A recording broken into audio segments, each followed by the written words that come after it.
சரி சரி, ஏற்கனவே லேட் ஆகிடுச்சு, வீட்டுக்கு போகணும். அண்ணனுங்க தேடிட்டு இருப்பாங்க. நான் இல்லாமல் அங்கே கலெக்ஷன் வேலைலாம் அப்படி அப்படியே இருக்கும். இப்போ நான் போய் தான் எல்லா வேலையும் பார்க்க ஆரம்பிக்கணும். கிளம்பலாமா? சரி, நான் எதுவும் சொல்லல, போதுமா? போக போக உனக்கே புரியும் நான் சொல்றது சரியா இல்ல நீ நினைக்கிறது சரியானு. சரி, கிளம்பலாமா? நன்றி. வா.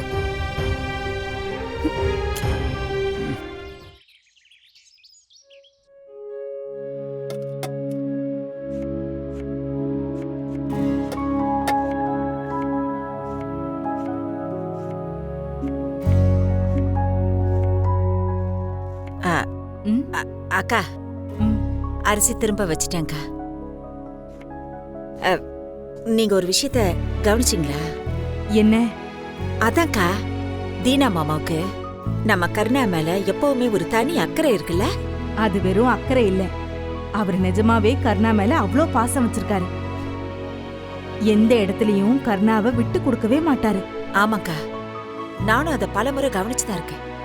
ஆனா என் புருஷன் தான் இருக்கானே, சரியான சிடு மூஞ்சி. என் புருஷரும் தான் இருக்காரே, சரியான சிடு மூஞ்சர்.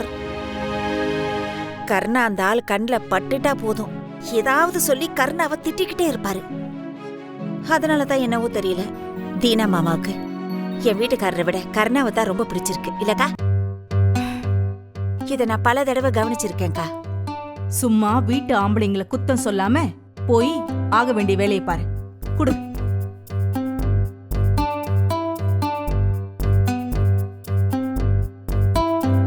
இந்த அக்கா எவ்வளவு பட்டாலும் திருந்தாது. இந்த வீட்டு ஆம்பளைங்களுக்கு மரியாதை கொடுக்கணுமா? வேலையை பாரு. பாக்குறேன்.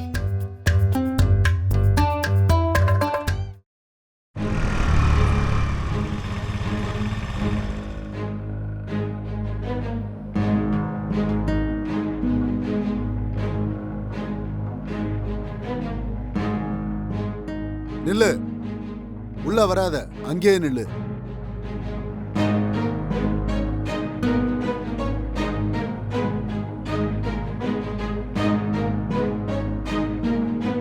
உன்னதாண்டா நான் எதிர்பார்த்துக்கிட்டு இருந்தேன். எத்தனையோ பிரச்சனையை தாண்டி வீட்டுக்கு வந்திருக்க. அப்போ சாதாரணமா வந்தா எப்படிரா?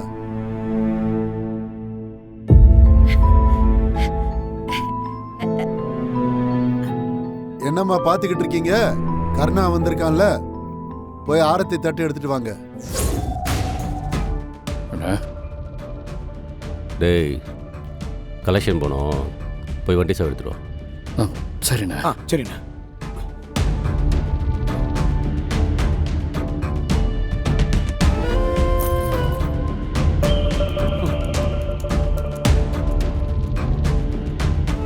அண்ணா கிளம்பலாமா?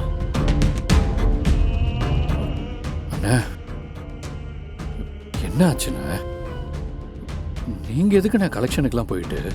அதான் நான் இருக்கேன்ல, நான் பாத்துக்க மாட்டேனா?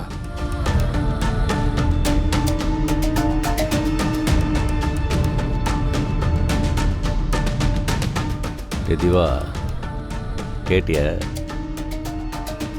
அண்ணன் நாம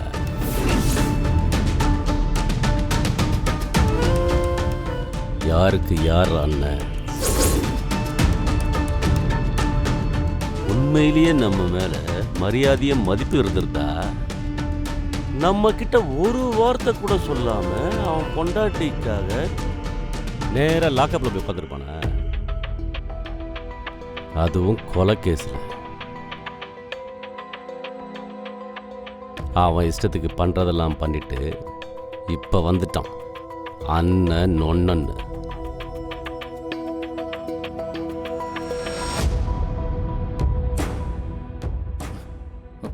திவா அண்ணா, வண்டியில கிளம்பலாம்.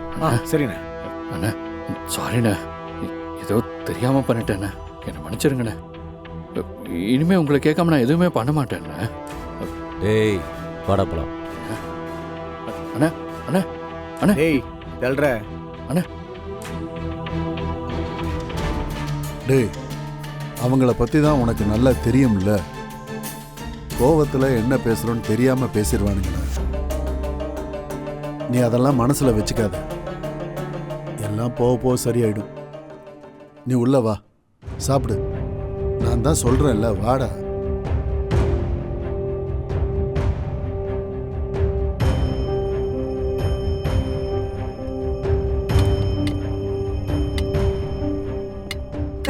சாதம்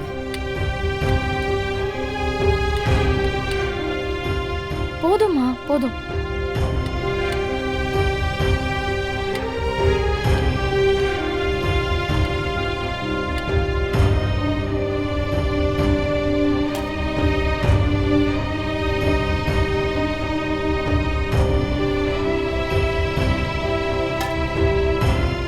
டேய் கருணா, அதான் அவங்க வெளியில போயிட்டாங்கல்ல, நீ என் கூட மேல வந்து உட்காந்து சாப்பிடுற.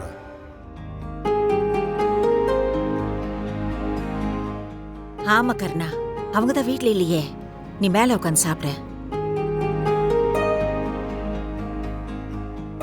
வா கர்ணா.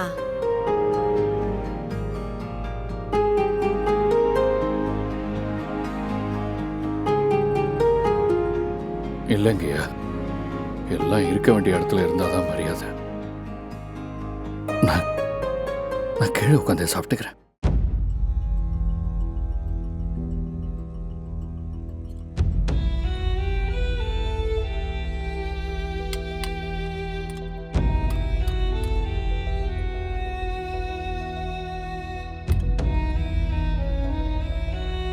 இந்தா.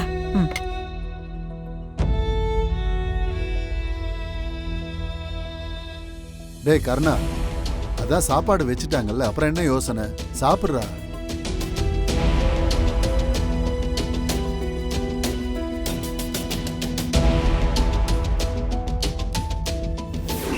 அண்ணனாம்டா. யாருக்கு யார் அண்ணன்? சாரிண்ணே, ஏதோ தெரியாம பண்ணிட்டேண்ணே, என்னை மன்னிச்சிருங்கண்ணே. இனிமே உங்களை கேட்காம நான் எதுவுமே பண்ண மாட்டேண்ணே.